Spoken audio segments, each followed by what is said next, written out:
శ్రేష్ఠుడవైనటువంటి వాడా, నామన సెరిగినవాడా, సర్వకాలములయందు నా హితమును కోరుకునేటటువంటి స్వభావం ఉన్నవాడా, ఓ వశిష్ఠ మహర్షి, నువ్వు దైవముతో సమానమైనటువంటి వాడివి.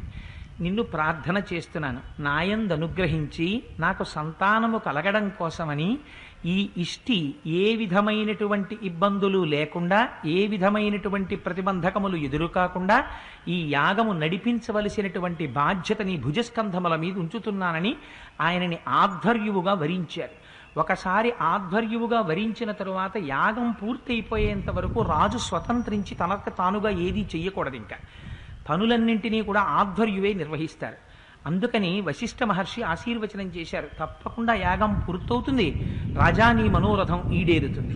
పూర్వకాలంలో మనకున్న సంప్రదాయం ఇది. భారత జాతి గర్వించదగ్గ మహోత్కృష్టమైనటువంటి సంప్రదాయం ఎక్కడుందంటే, మనకి ఏదైనా కష్టం వచ్చిందనుకోండి, ఆ కష్టాన్ని భగవంతుడి పాదములు పట్టి, గురువుల పాదములు పట్టి, పెద్దల పాదములు పట్టి గట్టెక్కడం మనకి చేతనవును తప్ప అన్యమార్గములను పట్టి వెళ్ళడం మనకి చేత కాదు. వర్షాలు పడకపోతే ఋష్యశృంగ మహర్షి యొక్క కాళ్ళు పట్టుకున్నారు, సంతానం కలగకపోతే వశిష్ఠ మహర్షి యొక్క కాళ్ళు పట్టుకున్నారు, ఒక యాగం చేశారు.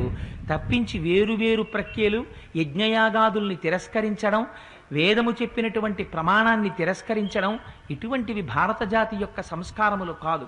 అందుకే ఎంతకాలం రామాయణం నిలబడుతుందో అంతకాలమే మన ఆర్షధర్మం నిలబడుతుంది.